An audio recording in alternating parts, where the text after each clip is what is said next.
नमस्कार दोस्तों, मैं हूं दिनेश केवोरा। स्वागत है आप सबका न्यूज टाइम रहस्यस न्यूज के इस मंच पर। सबसे पहले दर्शक मित्रों, आप सबको जन्माष्टमी की बहुत बहुत बधाई, मंगल कामनाएं। और मुंबई में और महाराष्ट्र में इस समय दही हांडी चल रही है, गोविंदा आला रे, और उसकी धूम मची हुई है। हालांकि सुबह से यहाँ पर लगातार नॉन स्टॉप रेन है मुंबई में, और उसके बावजूद भी जो गोविंदा हैं, उनकी जो मटकी तोड़ते हैं उनको गोविंदा कहा जाता है, उनके उत्साह में कोई कमी नहीं है। तो इन्हीं शुभकामनाओं के साथ आगे बढ़ते हैं, और सबसे पहले मैं अपने मेहमानों का तारुफ करा देता हूं, फिर वो सब्जेक्ट पे आता हूं। हमारे साथ हैं प्रोफेसर अखिल स्वामी जी, राजनीतिक विश्लेषक हैं। सर, आपका बहुत बहुत स्वागत है। हेमंत कुमार जी हमारे साथ जुड़ रहे हैं, वो भी वरिष्ठ पत्रकार हैं, स्वागत है आपका। और गिरीश भाई, आपका भी बहुत बहुत स्वागत है। जय श्री कृष्णा आप सबको। तो आज के टॉपिक पे आते हैं। आखिर चल क्या रहा है मोदी जी के दिमाग में? हर चीज रहस्य के घेरे में। 5 दिन का सेशन आ रहा है, लेकिन 5 दिन के सेशन को अगर छोड़ भी दिया जाए, तो अगर हम इतिहास खंगाल लें इनका, तो पता लगेगा इनकी सारी जिंदगी रहस्यमयी है। नोटबंदी होती है तो 4 घंटे पहले आएंगे, शायद इनके अपने कैबिनेट कलीग को भी नहीं पता रहता कि ये क्या करने जा रहे हैं। उसके बाद कभी कहेंगे रात को 12 बजे जीएसटी करना है, कभी आएंगे रात को 8 बजे, आज आज से लॉकडाउन है, पूरा भारत बंद हो जाएगा।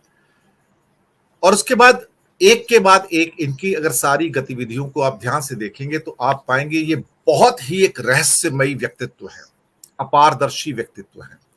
कहीं से कोई भी इनके जीवन में आपको क्या कहते हैं कि पारदर्शिता या लोकतांत्रिक प्रणालियां नजर नहीं आएंगी। इनके मित्र हैं खास तौर से, जिनका आज मैंने सुबह एक एपिसोड किया है अडानी जी के ऊपर, कि कैसे जब उनको भनक लगी कि सेबी जब जांच करने जा रही है, तो उनके टोटल ओवरसीज 8 फंड थे जो वापस इनकी कंपनी में क्या कहते हैं कि खरीदा करते थे शेयर्स, तो उनके शेयर्स 75% से ज्यादा हो जाते थे।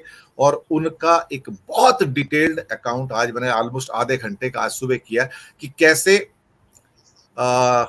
एक छोटे से समय काल के अंदर 8 में से वो 6 अकाउंट बंद कर दिए गए, ताकि बंद होने के बाद अगर यहाँ की जांच वहां तक पहुंचे तो उन तक कोई भी इंफॉर्मेशन ना पहुंचे। तो जैसे हमारे साहिब रहस्यमयी, ऐसे साहिब के दोस्त भी रहस्यमयी। वैसे साहिब की क्या कहते हैं कि जो सारी की सारी कंपनियां हैं वो भी रहस्यमयी हैं। तो रहस्य जो है इनका वो प्रिय एक तरह से विषय कह सकते हैं। अभी भी कुछ नहीं बताते हैं कि क्या होने जा रहा है, ना खुद को, ना खुद के खास आदमियों को, ना किसी और को। बस अचानक आएंगे और कोई एक घोषणा कर देंगे, मैं ये करने जा रहा हूं। अगर आपको याद होगा, जब 370 को हटाना था तो वहां भी ऐसा एक रहस्य का वातावरण बनाया गया था, और बहुत छोटा सा टाइम पीरियड विपक्ष को दिया गया था कि कैसे करना है। हालांकि सोनिया गांधी ने एक चिट्ठी भी लिखी थी, भाई हम, आप 5 दिन का सेशन कर रहे हो तो ये विषय हम भी उठाना चाहेंगे इनको। लेकिन सोनिया गांधी ने चिट्ठी प्रधानमंत्री को लिखी थी, प्रधानमंत्री जवाब नहीं देते। उनके एक मंत्री हैं, उन्होंने जवाब दिया इनको, वो भी तीखा जवाब दिया। दरअसल वो एक जो रेस्पेक्ट होती है कहीं ना कहीं, कि जब एक विपक्ष का इतना बड़ा लीडर लिख रहा है प्रधानमंत्री को, तो प्रधानमंत्री जवाब दे उनको। लेकिन वो किसी को जवाब देना पसंद नहीं करते, वो भी उनके अहंकार का एक जरूरी हिस्सा है। मोदी जी के दिमाग में चल क्या रहा है? सत्ता जा रही है तो विचलित हैं, बौखला रहे हैं, जबान लड़खड़ा रही है, और बहुत कुछ ऐसा हो रहा है जो कि अनपेक्षित है। यानी कि लोग सिर्फ सारा दिन कयास लगाते रहते हैं और कुछ नहीं, कि ये हो सकता है, वो हो सकता है, वो होगा, वो होगा, यही होता रहता है। एंड मोदी कीप गेसिंग एवरीबॉडी। लोकतंत्र में रहस्य की कोई गुंजाइश होती नहीं है एक्चुअली।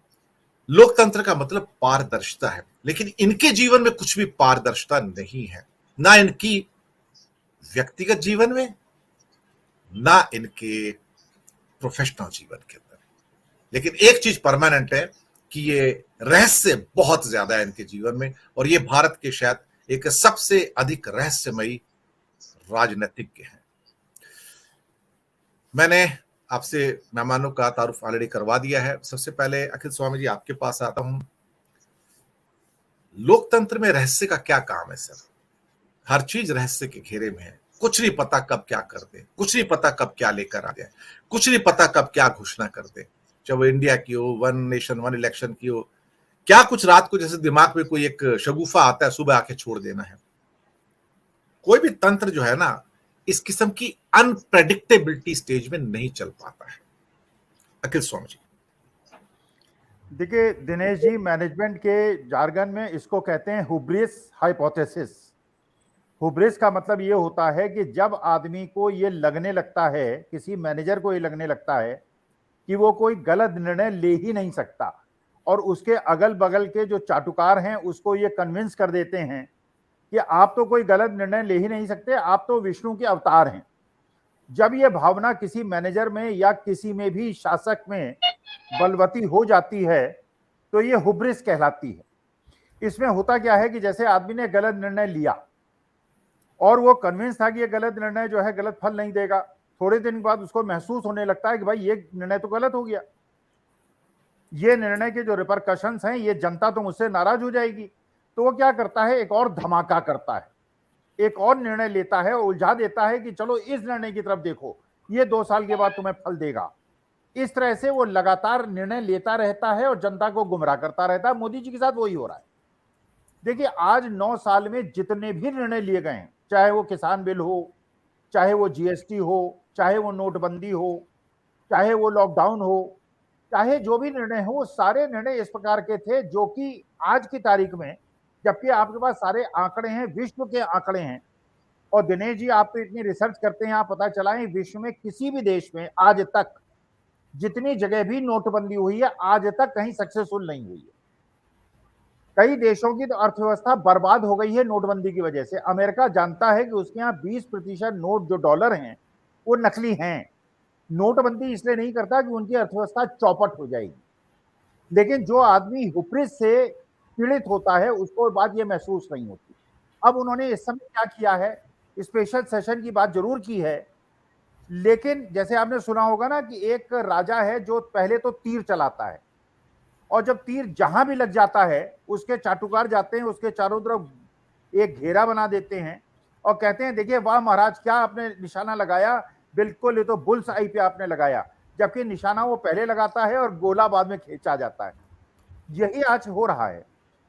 तरह तरह की चीजें आज की तारीख में, जब G20 का यहाँ जमघट लगने वाला है, विदेशी मेहमान यहाँ आने वाले हैं, इस प्रकार की ऐसी चर्चाएं करा के पूरे देश की जनता को नहीं, पूरे विश्व की जनता को गुमराह कर दिया है और कोई समझ नहीं पा रहा। लेकिन मुझे ऐसा लगता है क्योंकि हर आदमी अपने अपना कल्पना कर रहा है, तो हो सकता है स्पेशल सेशन में मोदी जी कहें कि नहीं देश की सत्ता में नहीं संभाल पाया, 9 साल में देश की आर्थिक स्थिति नहीं सुधार पाया, सामाजिक स्थिति नहीं सुधार पाया, इसलिए मैं त्यागपत्र देता हूं और मैं ये रिकमेंडेशन करता हूं कि कोई दूसरा आदमी प्राइम मिनिस्टर बने, चाहे वो नितिन गडकरी हो या राजनाथ सिंह हो या वसुंधरा राजे सिंधिया हो या कोई हो। तो बेसिकली ये जो एक प्रकार का रहस्य आपने कहा, ये रहस्य आदमी इसलिए करता है कि उसको पता ही नहीं रहता कि वो कर क्या रहा है। तो पहले वो निर्णय लेता है, उसके बाद उसको जस्टिफाई करने की कोशिश करता है।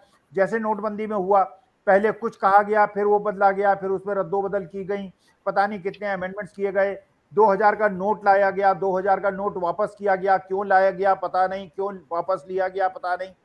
तो ये रहस्यमय नहीं है, असल में आदमी की जब सोचने समझने की क्षमता कम हो जाए और किसी अर्थशास्त्री की या किसी की राय देने में उसको शर्म महसूस हो, इसको हुब्रिस कहते हैं। और मुझे लगता है कि मोदी जी उसी व्याधि से पीड़ित है। जी।